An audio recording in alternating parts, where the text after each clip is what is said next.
Friends, welcome to the business Vidya. I am Neha और आज हम पढ़ने वाले हैं विलियम डगलस की स्टोरी डीप वाटर।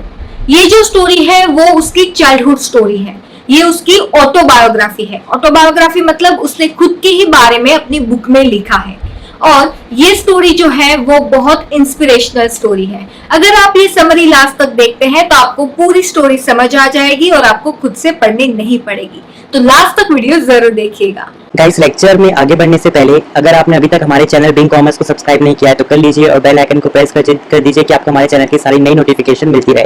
और गाइस, आप हमें इंस्टाग्राम में भी फॉलो कर सकते हो जहाँ पे हमारे पास 17,000 प्लस फॉलोअर्स है, और आप हमें फेसबुक में भी फॉलो कर सकते हो जहाँ पे हमारे पास 78,000 प्लस फॉलोअर्स है। और गाइस, आप हमारी वेबसाइट में जरूर विजिट कीजिए, यहाँ पे आपको नोट्स, क्वेश्चन आंसर, कोर्सेज, बहुत सारी चीज मिल जाएगी और यहाँ पे आप अपना कोर्स भी खुद का क्रिएट कर सकते हो और अर्निंग कर सकते हो। और गाइस, हमारी कंपनी हमेशा प्रॉफिट का 25% एजुकेशनल वेलफेयर सोसाइटी को देती है, जहाँ पे हम जो भी बच्चे फीस नहीं दे सकते, स्कूल की कॉपी बुक्स नहीं खरीद सकते, हम उनको वो सारी चीज फ्री में देते हैं। तो गाइस, इसलिए हमें सपोर्ट कीजिए और ज्यादा से ज्यादा लोगों को बिंग कॉमर्स शेयर कीजिए। तो चलिए अब हम आगे बढ़ते हैं लेक्चर की ओर। विलियम डगलस इस स्टोरी में अपने पानी के फियर के बारे में बताते हैं और बताते हैं कि कैसे उसने अपने पानी के डर को ओवरकम किया। विलियम डगलस की book of man and mountain से ये पार्ट लिया गया है। मतलब आप ये मेंशन कर सकते हैं कि ये जो स्टोरी है वो विलियम डगलस की book of man and mountain से ली गई है। इससे आपका क्वेश्चन जो है वो और ज्यादा ब्यूटीफाई हो जाएगा। सो कहानी की शुरुआत होती है विलियम डगलस से। विलियम डगलस जो एक ऐसा बच्चा है जिसे पानी से बहुत डर लगता है और पानी के सामने आते ही उसके पसीने छूट जाते हैं। फिर वो सोचता है किसी ना किसी तरीके से उसे पानी का ये डर खत्म करना ही होगा, क्योंकि इस डर की वजह से वो बहुत सारी पानी की एक्टिविटीज एंजॉय नहीं कर पाते हैं। और फिर वो ऑप्शन चूज करते हैं YMCA पूल में जाके स्विमिंग सीखने का, क्योंकि उसके घर के पास याकीमा नाम की रिवर थी, पर वो बहुत ज्यादा रिस्की हो जाएगा अगर वो डायरेक्टली रिवर के थ्रू स्विमिंग सीखेंगे तो वो पूल में जाकर सेफ तरीके से स्विमिंग सीखने की सोचते हैं और वो ठान लेते हैं कि अब किसी ना किसी तरीके से वो अपने स्विमिंग का ये जो डर है, पानी का जो ये डर है, उसे ओवरकम करके ही रहेंगे। और फिर वो स्विमिंग के लिए पूल पे पहुंच जाते हैं और फिर से जैसे ही पानी उसके सामने आता है, फिर से उसके माइंड में वो थॉट्स आने लगते हैं। पानी का डर उसे बहुत ज्यादा परेशान करने लगता है। यही सोच रहे होते हैं कि ये कितना गहरा पानी है। हालांकि पूल में ज्यादा गहरा पानी नहीं होता, एक साइड 2 फीट का गहरा पानी था और एक साइड 9 फीट गहरा पानी था, और वो 9 फीट गहरे पानी के सामने खड़े होकर सोच रहे थे कि कितना गहरा पानी है, मैं कैसे तैर पाऊंगा।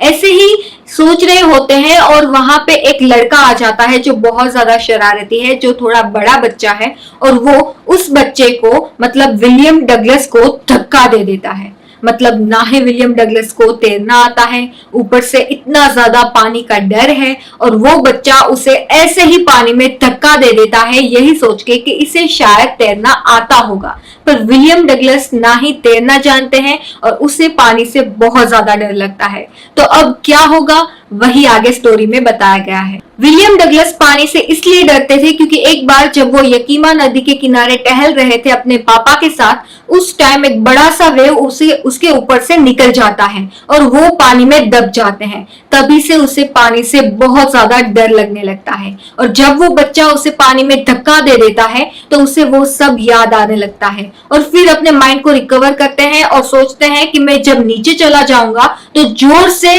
छलांग लगाऊंगा और ऊपर आ जाऊंगा और अपने आप को बचा लूंगा और 2 फीट गहरे पानी में चला जाऊंगा किसी भी करके और अपने आप को बचा लूंगा।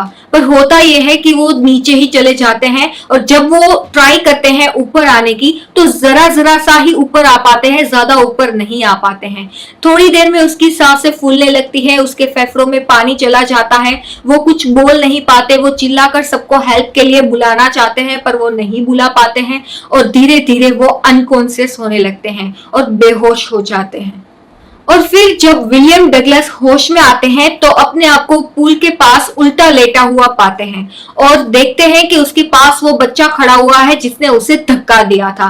वो बच्चा कहता है कि मैं तो मजाक कर रहा था, मुझे लगा था तुम्हें तैरना आता है, पर आई एम सो सॉरी कि तुम्हें तैरना नहीं आता है। विलियम डगलस बहुत ज्यादा घबरा जाते हैं और उसके बाद से पानी में जाने का उसका डर और ज्यादा बढ़ जाता है। वो स्विमिंग को छोड़ देते हैं और उसका जो डर है वो दुगना हो जाता है। एक तो ऑलरेडी उसे पानी का बहुत ज्यादा डर था, ये इंसिडेंट होने के बाद उसका डर और ज्यादा गहरा होता जाता है। और थोड़े टाइम बाद विलियम डगलस को फिर से लगता है कि उसे स्विमिंग सीख लेना चाहिए, उसके पानी के डर को उसे खत्म करना ही है।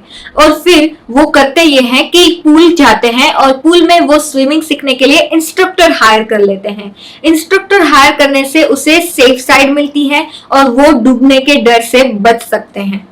और ये इंस्ट्रक्टर जो है वो बहुत अच्छी तरीके से विलियम डगलस को स्विमिंग सिखाता है वीक में 5 डेज। और एवरी डे वो उसके साथ एक रस्सी बांधता है, जो एक रस्सी विलियम डगलस को बांधता है और दूसरी रस्सी वो पूल के बाहर रखता है, जिससे विलियम डगलस को ये डर ना रहे कि वो डूब जाएंगे। और रस्सी के सहारे विलियम डगलस को स्विमिंग सीखना आ जाता है। और स्विमिंग ये उसे 3 महीने के बाद आता है। और 3 महीने के बाद विलियम डगलस रस्सी के सहारे तैरना सीख जाते हैं। धीरे धीरे इंस्ट्रक्टर जो है उसे पानी में हाथ पैर चलाना सिखाते हैं, पानी में सांस कैसे लेना वो भी सिखाते हैं।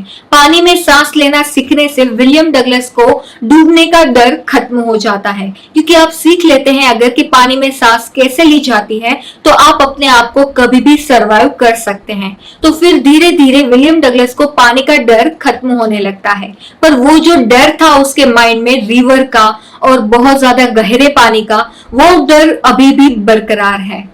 और फिर विलियम डगलस सोचते हैं कि पूल में तैरने से उसका ये डर जो है वो खत्म नहीं होगा। उसके लिए वो जाते हैं वेंटवर्थ लेक के पास। वेंटवर्थ लेक के पास जाते ही वहां से वो छलांग लगा देते हैं और फिर तैर कर दूसरी साइड पहुंच जाते हैं।